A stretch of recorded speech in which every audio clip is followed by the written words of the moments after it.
اور اب کچھ خبریں تجارتی دنیا سے۔ پاکستان اسٹاک مارکیٹ میں مثبت رجحان کا سلسلہ برقرار ہے۔ کاروباری ہفتے کے دوسرے روز بھی کاروبار کے آغاز پر اسٹاک ایکسچینج میں تیزی دیکھنے میں آئی۔ 700 سے زائد پوائنٹس کے اضافے کے ساتھ پاکستان اسٹاک مارکیٹ میں 100 انڈیکس 1,42,721 پوائنٹس کی سطح پر پہنچ گیا۔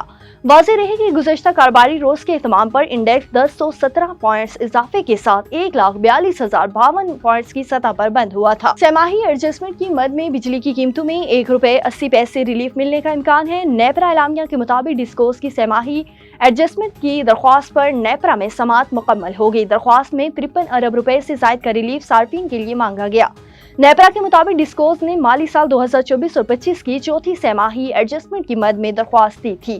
منظوری کی صورت میں صارفین کو فی یونٹ ₹1.80 کا ریلیف ملے گا۔ اتھارٹی ڈیٹا کی مزید جانچ پڑتال کے بعد اپنی تفصیلی فیصلہ جاری کرے گا۔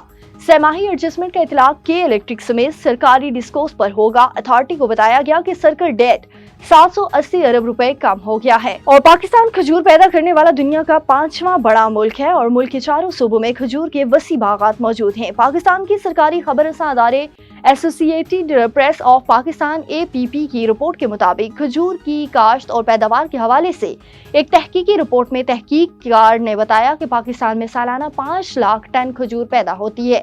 ڈیٹ پام ریسرچ انسٹی ٹیوٹ کے ماہرین اسمار نے بتایا ہے کہ پاکستان دنیا میں کھجور پیدا کرنے والا 5واں بڑا ملک بن گیا ہے۔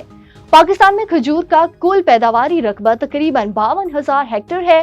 ملک میں سب سے زیادہ کھجور صوبہ سندھ میں پیدا ہوتا ہے، جہاں اس کی پیداوار 2,52,300 ٹن ہے۔